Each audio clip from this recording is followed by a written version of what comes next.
వరంగల్ వేదికగా సీఎం రేవంత్ రెడ్డి వ్యాఖ్యల పట్ల మాజీ మంత్రి హరీష్ రావు ఫైర్.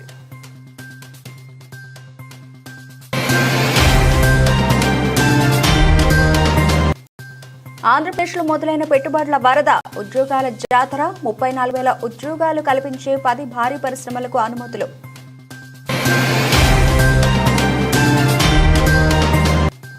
రాష్ట్రంలో కరెంటు బిల్లులు షాక్, విద్యుత్ లోడ్ పెరిగితే అదనపు ట్రాన్స్ఫార్మర్లు, సీఎం తక్షణమే స్పందించాలి అంటూ డిమాండ్ చేసిన కేటీఆర్.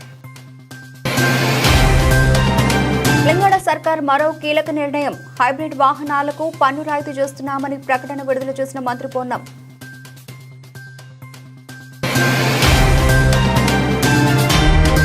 తాండూరు నియోజకవర్గం బ్లాక్ మెయిల్ చేసిన నిందితుల రిమాండ్. ప్రభుత్వ జూనియర్ కళాశాలలో చదువుతున్న మైనర్ బాలిక వేధింపు కేసులో వికారాబాద్ జిల్లా పెద్దేముల్ మండల పోలీసులు పురోగతిని సాధించి 2 నిందితులను రిమాండ్కు తరలించిన సంఘటన వికారాబాద్ జిల్లా పెద్దేముల్ పోలీస్ స్టేషన్ పరిధిలో చోటు చేసుకుంది. వికారాబాద్ జిల్లా తాండూరు రూరల్ సీఐ శ్రీనివాస్ రెడ్డి తెలిపిన వివరాల ప్రకారం గత నెలలో పెద్దేములు ప్రభుత్వ జూనియర్ కళాశాలలో జమీల్ అనే హిందీ లెక్చరర్ అదే కాలేజీలో చదువుతున్న మైనర్ బాలికను వేధిస్తున్నారని విద్యార్థి సంఘ నాయకులు యువకుల ఫిర్యాదుతో గత నెల అక్టోబర్ 28న లెక్చరర్ జమీల్ ను అదుపులోకి తీసుకుని నిందితుడిపై ఫోక్సో చట్టం కేసును చేసి రిమాండ్కు తరలించడం జరిగింది. ఈ కేసును తప్పుదోవ పట్టించేందుకు ముందుగానే కేసు పెట్టకుండా చూసేందుకు యుఎస్ఎఫ్ఐ విద్యార్థి సంఘానికి చెందిన నాయకుడు దీపక్ రెడ్డి మరో వ్యక్తితో పాటు 3 దినపత్రిక రిపోర్టర్లు లెక్చరర్ జమీల్ ను బ్లాక్ మెయిల్ చేసి 2,50,000 రూపాయలను తీసుకున్నారు.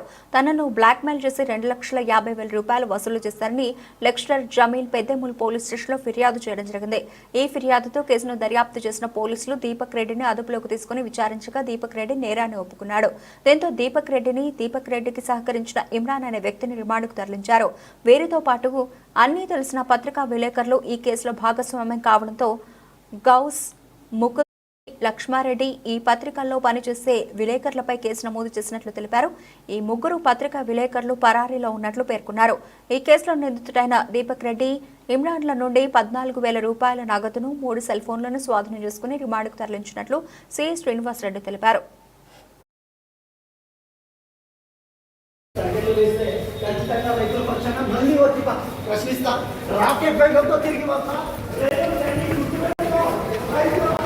వస్తున్నాం కదా, ఇప్పుడు మాకు ఇక్కడ ఉన్న వాళ్ళు చాలా మంది మీడియా వాళ్ళు తెలుసు. వాళ్ళు అంటున్నారు మేమే మీడియా ఉన్నాం, ఇన్ఫర్మేషన్ ఎందుకు ఇవ్వలేదు అంటే మేము మీడియా సమక్షంలో పోదలుచుకోలేదు. మీరు కూడా కరెక్ట్ రిపోర్ట్ చేయండి. 2 కార్లలో 7 మహిళలు వచ్చాం. ఇందులో మీడియాతో మేము రాలా, మాకు వెనక ముందు మీడియాలు లేవు అంటే మాకు మీడియా సంబంధాలు లేక కాదు కదా. మేము మళ్ళా కొంచెం సేపు ఆగితే మీ స్టేషన్లలోకి వచ్చేవాళ్ళం. ఎందుకు? వాళ్ళ వర్షన్ విన్నాక మీ వర్షన్ వినాలి. That is fact finding. ఇది నిజమే మీకు తెలుసు కదండి. ఇప్పుడు మేము ఏం చెప్తాం జనానికి చెప్పండి. ఇప్పుడు ఆ మహిళలు మాకేం రాస్తున్నారు, మమ్మల్ని మీరు పంపిస్తే మీ మెసేజ్ మీరు పంపిస్తున్నారు. ఇంట్ల మీద పడి చూపించి తలుపులైన కొట్టి తలుపు దోసేసి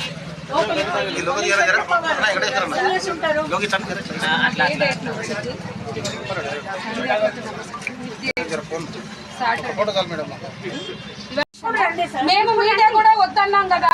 ఇప్పుడు మాకు ఇక్కడ ఉన్న వాళ్ళు చాలా మంది మీడియా తెలుసు. రాష్ట్రంలో 5 నెలల క్రితం ముఖ్యమంత్రి చంద్రబాబు నాయుడు నేతృత్వంలోని ప్రజాప్రభుత్వం అధికారంలోకి రావడంతోనే కోట్లాది మంది యువత ఆశలు, ఆకాంక్షలను నెరవేర్చే దిశగా ప్రణాళికాబద్ధమైన కృషి ప్రారంభమైంది. 5 ఏళ్లలో 20 లక్షల మంది యువతకు ఉద్యోగాలు కల్పిస్తామని యువనేత నారా లోకేష్ యువగళం పాదయాత్రలో ఇచ్చిన హామీ మేరకు బాధ్యతలు చేపట్టిన తొలి రోజు నుంచే లోకేష్ ఆపరేషన్ ప్రారంభించారు. చంద్రబాబు నాయుడు 4.0 రాకతో రాష్ట్రానికి పెట్టుబడులు వెలువలా వస్తాయన్న పాదయాత్ర సమయంలో లోకేష్ చెప్పిన మాటలు నిజమవుతున్నాయి. ఆయన చెప్పినట్లుగానే మిటల్ స్టీల్స్, అలాగే రిలయన్స్ రెన్యూవబుల్ ఎనర్జీ, టీసీఎస్, సెవెంటికా గ్లోబల్ వంటి భారీ పరిశ్రమలు రాష్ట్రానికి queue కట్టాయి.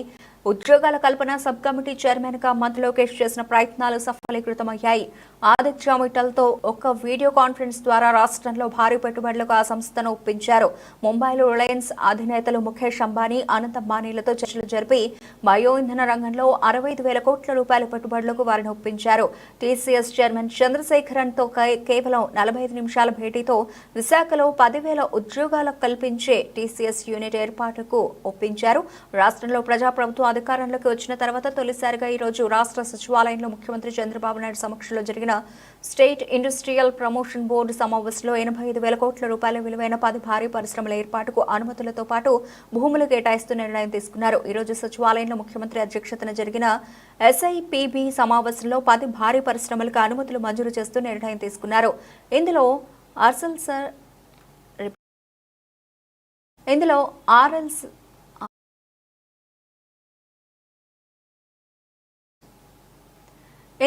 ఆర్సెలర్స్ Mittal and Nippon steels JV Nakkapalli సమీపంలోని బంగారాయపేట వద్ద ఇంటిగ్రేటెడ్ స్టీల్ ప్లాంట్ తొలి దశ నిర్మాణానికి 61,780 కోట్ల రూపాయలు పెట్టుబడులు పెట్టనుంది.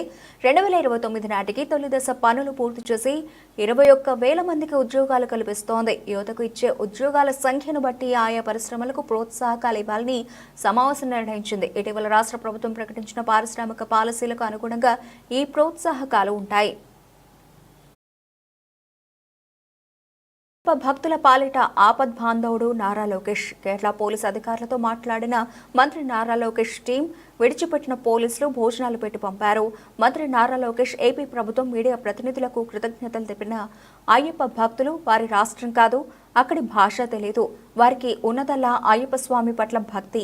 అయ్యప్ప సన్నిధికి వెళుతున్న వారి వాహనం ప్రమాదానికి గురైంది. దర్శనం మాట దేవుడెరుకు. మొత్తం అయ్యప్ప భక్తులంతా కేరళ రాష్ట్రంలోని ఓ పోలీస్ స్టేషన్లో తిండి తిప్పలు లేకుండా పడిగాపులు కాశారు. ఈ సమాచారం ఏపీ ప్రభుత్వానికి, ముఖ్యంగా మంత్రి నారా లోకేష్ కి చేరితే చాలు తమకు సహాయం అందుతుందని వారంతా భావించారు. తమ ప్రాంతానికి చెందిన మీడియా ప్రతినిధుల ద్వారా నారా లోకేష్ కి సమాచారం చేరి తన టీంతో కేరళ అధికారులతో మంత్రి మాట్లాడించారు. పోలీస్ స్టేషన్ నుంచి ఎటువంటి కేసు లేకుండా అయ్యప్ప భక్తులను విడిచిపెట్టడంతో పాటు అప్పటి వరకు ఆకలితో ఉన్న అందరికీ భోజనాలు కూడా ఏర్పాటు చేశారు పోలీసులు. తమను ఆపదలో ఆదుకున్న ఆపద్బాంధవుడు నారా లోకేష్ అని గంగాధర నెల్లూరు నియోజకవర్గం గొడుగుచింత గ్రామవాసులు ప్రశంసించారు. ఇబ్బందుల్లో ఉన్న తమకు సహాయం అందించిన ఏపీ ప్రభుత్వం, మంత్రి నారా లోకేష్, గంగాధర నెల్లూరు నియోజకవర్గ MLA Thomas, Tirupati parliament TDP సమన్వయకర్త భీమినేని చిట్టిబాబు నాయుడు మీడియా ప్రతినిధులకు వారు కృతజ్ఞతలు తెలిపారు.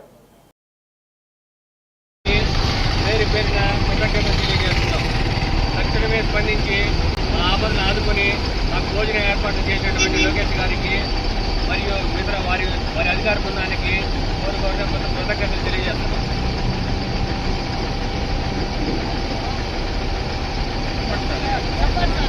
Thank you Lokesh sir. Thank you Lokesh sir. జై లోకేష్, జై లోకేష్, జై లోకేష్, జై జై లోకేష్.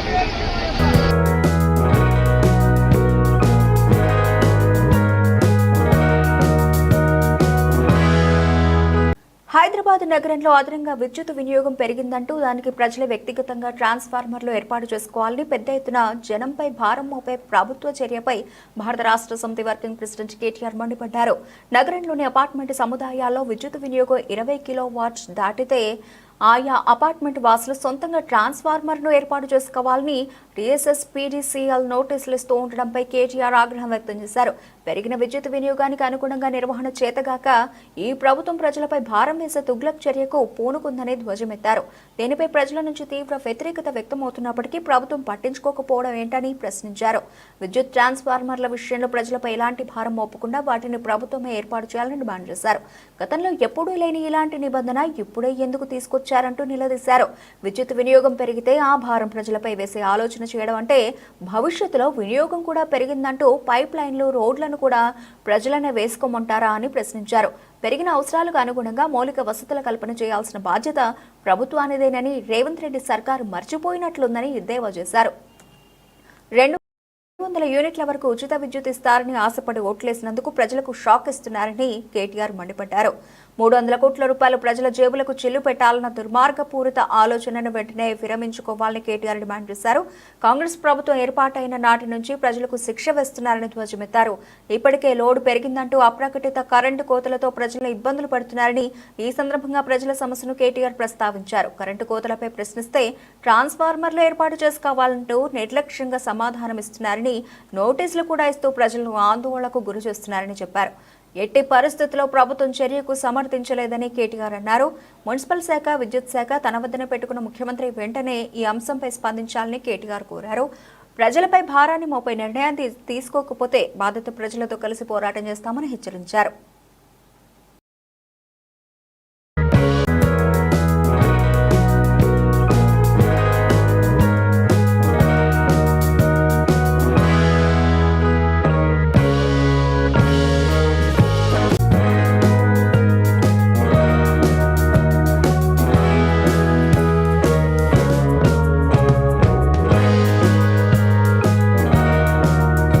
ఉండ్రాజవరం నవంబర్ 19, 2024 భారతదేశ తొలి మహిళా ప్రధానమంత్రి భారతరత్న శ్రీమతి ఇందిరాగాంధీ బాలబాలికలకు మహిళలకు స్ఫూర్తి ప్రదాత అని మండల విద్యాశాఖ అధికారిని శ్రీమతి డి శారదా జ్యోత్స్న విద్యార్థులకు వివరించారు. శ్రీమతి ఇందిరాగాంధీ జన్మదినోత్సవ వేడుకల్లో శ్రీమతి డి శారదా జ్యోత్స్న ముఖ్య అతిథిగా పాల్గొని విద్యార్థినులకు విద్య యొక్క ఆవశ్యకత, గ్రంథ పఠనం ఆవశ్యకత గురించి తెలియజేశారు. ప్రధానమంత్రి పిలుపు భేటీ బచావో భేటీ పడావో మేరకు ఆడపిల్లను రక్షించుకుందామని, ఆడపిల్లని చదివించుకుందామని పిలుపునిచ్చారు. గ్రంథాలయ వారోత్సవాల్లో భాగంగా స్థానిక శాఖ గ్రంథాలయంలో 6వ రోజైన మంగళవారం నాడు శ్రీమతి ఇందిరాగాంధీ జన్మదినం పురస్కరించుకుని జాతీయ మహిళా దినోత్సవం జరిపారు. ఈనాటి సభకు ముందుగా రిటైర్డ్ ఆంగ్ల భాష అధ్యాపకులు కోటిరామ ప్రసాద్ స్వాగతం పలికి శ్రీమతి ఇందిరాగాంధీ జీవిత విశేషాలు వివరించారు. సభకు గ్రంథాలయాధికారి గుత్తికొండ కృష్ణారావు అధ్యక్షతన వహించారు. జ్యోతి ప్రజ్వలన అనంతరం శ్రీమతి ఇందిరాగాంధీ చిత్రపటానికి ఎంఈఓ శ్రీమతి డి శారదా జ్యోత్స్న పుష్పమాల అలంకరించారు. అలాగే సభకు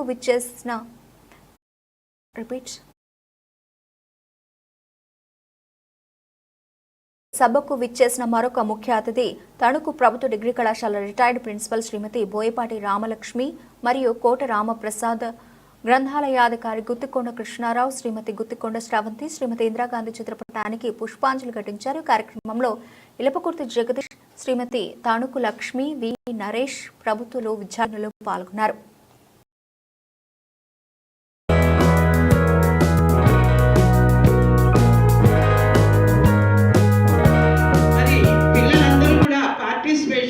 చాలా ఇంట్రెస్ట్తో ఎక్కువ మంది రావడం అనేది చాలా సంతోషంగా అనిపించింది. ముగ్గులంటే ఎక్కువ మంది వేయరు జనరల్గా. ఈ రోజుల్లో కల్చర్లో అవి నేర్పించడం బాగా తగ్గిపోయింది. అయినప్పటికీ కూడా ఇంతమంది పార్టిసిపెంట్స్, ఈవెన్ చిన్న పాపాయి కూడా నేను కూడా వేస్తానంది. అసలు మనం పోటీలో స్టార్ట్ చేస్తున్నాం అంటేనే అది సక్సెస్కి నాంది పలికినట్టు అనమాట. మనం వెయ్యక్కర్లేదు, మనకు ప్రైజ్ రావక్కర్లేదు, స్టార్ట్ చేయటానికి అటెంప్ట్ చేయండి మీరు ప్రతిదీ కూడా. మరి ఈ గ్రంథాలయాల గురించి ఒక 2 మాటలు చెప్తాను. అలాగే మరి ఇందిరాగాంధీ గారి జన్మదిన శుభాకాంక్షలు అందరికీ కూడా. ఐరన్ లేడీ, మరి ఆవిడ 1917వ సంవత్సరం ఇదే రోజు నవంబర్ 19వ తేదీన అలహాబాద్లో జన్మించారు. మరి వాళ్ళ యొక్క బయోడేటా అంతా కూడా మన రాంప్రసాద్ సార్ చెప్పడం జరిగింది. మళ్ళీ అదే రిపీట్ చేస్తే మీకు బోర్గా ఉంటుంది. అలాగే మేడం గారు కూడా చాలా చక్కటి ఉపన్యాసం ఇచ్చారు. ఎంఈఓ మేడం గారు స్ఫూర్తిదాయకంగా మంచి ఎక్సలెంట్ వర్డ్స్ ఉపయోగించారు. మరి ఎవరైనా మాట్లాడుతున్నప్పుడు మీరు అన్నీ కూడా కూలంకషంగా వినాలి, బుర్రకెక్కించుకోవాలి, దాన్ని మనం ఆచరణలో పెట్టాలి. అంతేగాని వాళ్ళు ఏదో మాట్లాడుకుంటున్నారు, ఎవరి కోసం మేము మాట్లాడేది మీకోసమే. కాబట్టి మీ అందరూ కూడా కంప్లీట్గా ఫుల్ అటెన్షన్ పే చేసి చెప్పే విషయాలన్నీ కూడా వినాలి, మనం దాన్ని జీవితంలో ఆచరించాలి. అవసరం మన ఇందిరమ్మ గారికి హృదయపూర్వకమైనటువంటి జన్మదిన శుభాకాంక్షలు తెలియజేసుకుంటూ, మరి ఈనాటి ముఖ్య అతిథులైనటువంటి మన మండల విద్యాశాఖ అధికారిని శారదా జ్యోత్స్న గారిని, అలాగే రామలక్ష్మి గారిని, రిటైర్డ్ ప్రిన్సిపాల్ రామలక్ష్మి గారిని, ఇద్దరిని కూడా ఈ వేదిక ముందు ఉన్నటువంటి మన ఇందిరమ్మ గారు, మన భారతదేశ మాజీ ప్రధానమంత్రి మరి భారతరత్న ఇందిరమ్మ గారి చిత్రపటానికి మరి పూలమాల అలంకరించడం, అట్లాగే మొట్టమొదట దాని ముందుగా మరి జ్యోతి ప్రజ్వలన చేసి కార్యక్రమాన్ని వారి చేతులుగా ప్రారంభించవలసిందిగా హృదయపూర్వకంగా వారిద్దరిని కూడా ప్రార్థిస్తున్నాం. మేడం గారు రండి మేడం.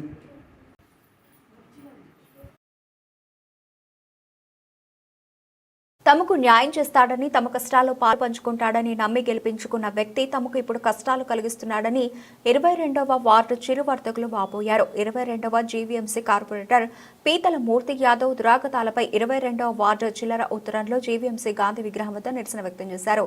ఈ సందర్భంగా వారు మాట్లాడుతూ తమ ఆవేదన వ్యక్తం చేశారు.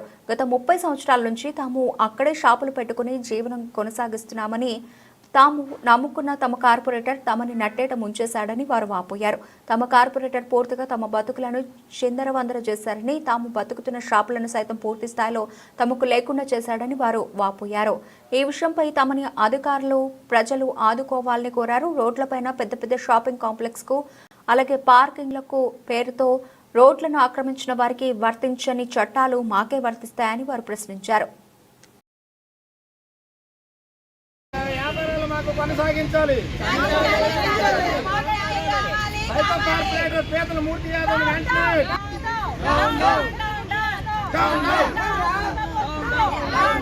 వాహన కాలుష్య నియంత్రణకు తెలంగాణ సర్కార్ మరో కీలక నిర్ణయంపై దృష్టి పెట్టింది. విద్యుత్ వాహనాలను కొనుగోలు చేసే వారికి రోడ్ ట్యాక్స్, రిజిస్ట్రేషన్ ఫీజులపై 100% రాయితీ అమలు చేస్తున్న ప్రభుత్వం తాజాగా హైబ్రిడ్ వాహనాల కొనుగోలుపైన రోడ్ ట్యాక్స్, రిజిస్ట్రేషన్పై పన్ను రాయితీ ఇవ్వాలని యోచిస్తోంది. ఈ విషయాన్ని రవాణా శాఖ మంత్రి పొన్నం ప్రభాకర్ మంగళవారం విడుదల చేసిన ప్రకటనలో పేర్కొన్నారు. బ్యాటరీ, పెట్రోల్ లేదా బ్యాటరీ, డీజిల్ కాంబినేషన్లో హైబ్రిడ్ వాహనాలు అందుబాటులో ఉన్నాయని, వీటికి రోడ్ ట్యాక్స్, రిజిస్ట్రేషన్ ఫీజులపై 100% రాయితీ ఇవ్వాలని రవాణా శాఖ యోచిస్తోందని తెలిపారు. వాతావరణ కాలుష్యం కారణంగా ఢిల్లీలో పాఠశాలలన్నీ బంద్ చేసే పరిస్థితికి వచ్చిందన్నారు. హైదరాబాద్ మహానగరంలో, తెలంగాణలో ఢిల్లీ వంటి పరిస్థితి రాకుండా చూడాల్సిన బాధ్యత మనందరిపైన ఉందన్నారు. రాష్ట్రంలో వాహన కాలుష్యాన్ని తగ్గించాలంటే కాలం చెల్లిన వాహనాలను ప్రజలు స్వచ్ఛందంగా స్క్రాప్ చేయాలని సూచించారు. కొత్త వాహనాలు కొనుగోలు చేసేవారు ఎలక్ట్రిక్ వాహనాలనే కొనుగోలు చేయాలని ఆయన విజ్ఞప్తి చేశారు.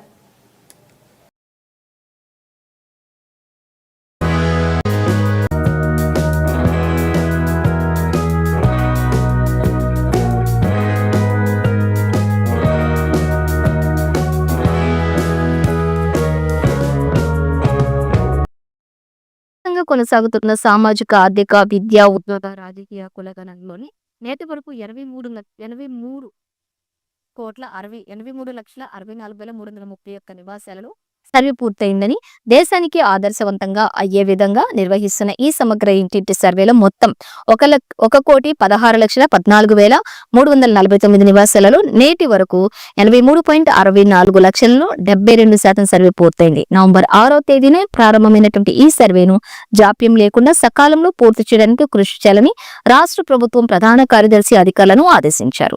మొదటి దశలో నిర్వహించిన నివాసాల లిస్టింగ్ లో మొత్తం 1,16,14,349 ఇళ్లకు మార్కింగ్ వేయటమైనదని, ఈ ఇళ్లలో ఏ ఒక్క ఇళ్లను కూడా వదలకుండా ప్రతి ఇంట్లో సమగ్ర సర్వేను నిర్వహించాలని స్పష్టం చేశారు. నేటి వరకు రాష్ట్రంలో 98.9% పూర్తి చేసిన ప్రథమ స్థానంలో నిలవగా 95% పూర్తితో నల్గొండ జిల్లా ద్వితీయ స్థానంలో, 93.3%లో జనగాం జిల్లా తృతీయ స్థానంలో నిలిచాయి. 50.3% సర్వే పూర్తితో జీహెచ్ఎంసీ చివరి స్థానంలో ఉంది. 61.3%లో చివరి నుండి ద్వితీయ స్థానాల్లో మేడ్చల్, మల్కాజ్గిరి, 63%లో హన్మకొండ, 67.4%లో వికారాబాద్ జిల్లాలు తర్వాతి స్థానాల్లో నిలిచాయి. ఈ సర్వేలో 87,807 మంది సిబ్బంది, 87,807 మంది సిబ్బంది, 87,088 మంది పర్యవేక్షక అధికారులు పాల్గొంటున్నారు. అయితే ఈ సర్వేకు ప్రజల నుండి కూడా స్పందన బాగా ఉందని అధికారులు వివరించారు.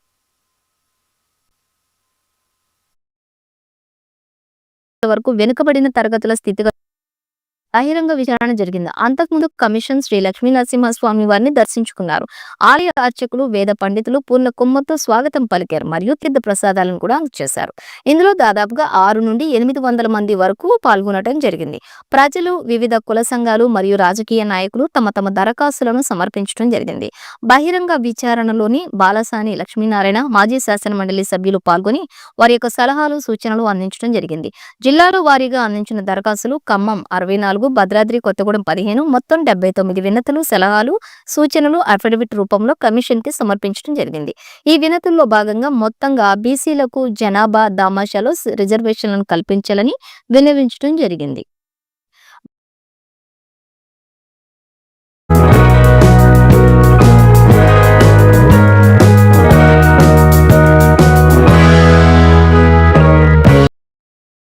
చేతగానోనికి మాటలెక్కువ, చేయిలోనికి బూతులెక్కువ అన్నట్ల ఉంది రేవంత్ రెడ్డి పరిస్థితి. 11 నెలల పాలనలో ఆయన నోటి నుండి బూతులు తప్ప నీతులు రాలేదు. కాంగ్రెస్ విజయోత్సవ సభలు పేరు పెట్టుకుని చేసింది ఏమీ లేక, చెప్పుకోవడానికి ఏమీ లేక ఎప్పటిలాగే పిచ్చి మాటలు వదిలిండు. ఇక నువ్వు ఎంత గింజుకున్నా లాభం లేదు. అశోక్ నగర్ నుంచి లగచర్ల దాకా, రైతుల నుండి లంబాడి బిడ్డల దాకా నువ్వు చేసిన ఘోరాలు సమర్పు తెలంగాణ ప్రజలు మర్చిపోరు. రేవంత్ రెడ్డి, నువ్వు కేసీఆర్ అంటూ కేసీఆర్ నామస్మరణ చేసినంత మాత్రాన నీ పాపం పోదు. కేసీఆర్ వంటి గొప్ప వ్యక్తి జీవితంలో అర్థం కాడు. తొక్కుకుంటూ వచ్చానని గఫాలు కోరుతున్నావు. అధికారంలోకి వచ్చేందుకు కాంగ్రెస్ నాయకులను తొక్కినావు. షార్ట్ కట్ లో అధికారం చేజెక్కించుకుని ప్రజలను తొక్కుతున్నావు. నీ వదురుబోతుతనంతో రాష్ట్రానికి ఒరిగిందేమీ లేదు. నీ దుర్భాషను ప్రజలు విచక్షణకు వదిలేస్తున్నావన్నారు.